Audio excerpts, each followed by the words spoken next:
বাংলাদেশের জন্য একটা সুখবর। হরমুজে চলতে পারবে বাংলাদেশের জাহাজ। এই খবরটা এমন সময় আসলো যখন বাংলাদেশের তীব্র জ্বালানি সংকট। দেখেছেন নিশ্চয়ই পেট্রোল পাম্পগুলোর একেবারে হাহাকার অবস্থা। তেলের সংকট নেই, কিন্তু গাড়ির লম্বা সারি শেষ হচ্ছে না। কারণ হিসেবে জানা গেছে একটাই, যার দরকার 10 লিটার তেল সে 20 লিটার স্টোর করার চেষ্টা করছে তার গাড়িতে, যার কারণে অতিরিক্ত চাপে একেবারে দিশাহারা অবস্থা। এবং তেলের অবস্থাটা কি আসলে এখনো পরিষ্কার না, তবে সরকার বারবার বলছে যে তেলের কোনো অভাব নেই।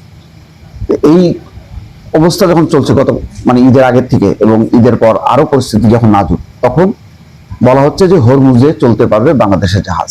বাংলাদেশ সহ অন্তত 5টা দেশের নাম বলা হয়েছে।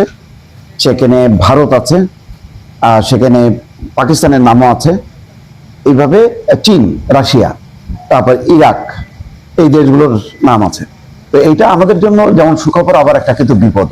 কারণ বাংলাদেশের নাম বলছে, এখন পশ্চিমারা আমেরিকারা টার্গেট করতে পারে, কারণ সব চাপগুলি পড়বে বাংলাদেশের উপর, ভারতের উপর পড়বে না। ভারতের নামটা কেন নিয়ে আসলো ইরান, আমি পরিষ্কার না।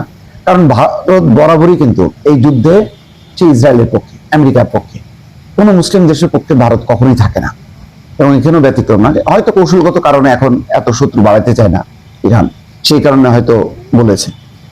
যাই হোক, এখন এই যে বলছে যে হরমুজে চলতে পারবে বাংলাদেশের জাহাজ, সেই কারণে যদি জাহাজের সংখ্যা বাড়ানো হয় এবং সেই তেল যদি দ্রুত বাংলাদেশে পরিবহন হয়, আর সেটা যদি বাস্তবে রূপ নেয়, তাহলে এই যে তেলের নিয়ে যে হাহাকার অবস্থা, সেই পরিস্থিতিটা কমবে। এখন পরিস্থিতি হলো এই যে হরমুজের উপর ইরানের পূর্ণ নিয়ন্ত্রণ আছে, এটা পরিষ্কার। পশ্চিমারা অনেক চেষ্টা করেও এটা ভাঙতে পারেনি, হুমকি ধামকি অনেক কিছু ট্রাম্প বলেছে, কিন্তু কেয়ার করেনি। কারণ এখন ইরানের পিঠ দেয়ালে ঠেকে গেছে। তারা জানে যে হয় তাদের ধ্বংস হবে, না হয় তারা জিতবে। মরবাচক যে লড়াই হয়, সেটা তীব্র আকার ধারণ করে। ইরান এখন ওই পরিস্থিতির মধ্যে চলে গেছে। তো সেই কারণে হরমুজের নিয়ন্ত্রণটা তারা আঁকড়ে রেখে তারা চেষ্টা করছে যে পরিস্থিতি তাদের অনুকূলে আনার জন্য, এবং এই ক্ষেত্রে বলা যায় কিছুটা সফলও হয়েছে। কারণ ট্রাম্প কিন্তু প্রথমে 48 ঘন্টা আলটিমেটাম দিয়ে তারপরে কিন্তু 1 মাস সময় দিয়েছে, এই আলটিমেটামের ব্যাপ্তিটা বাড়িয়েছে। ইন্টারেস্টিং ব্যাপার হচ্ছে যে আমেরিকার আহ্বানে সাড়া দিয়ে কোনো পশ্চিমা দেশ কিন্তু এসে বলেনি যে তোমাদের পাশে আমরাও আছি, অথবা আমেরিকা নিজেও চেষ্টা করেনি। আমেরিকা বলছে যে ঠিক আছে, যেহেতু খুবই খেপা ন্যাটোর উপরে, যে ন্যাটো কাজে আসে নাই এবং ন্যাটোকে লাগবে না, তারা একাই যথেষ্ট। কিন্তু তারা একাই যথেষ্ট এরকম কিন্তু কোনো প্রমাণও তারা দেখাতে পারেনি।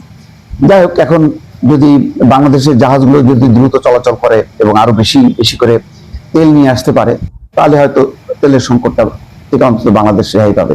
এটা আর বলা যায় যে একটা সুখবর।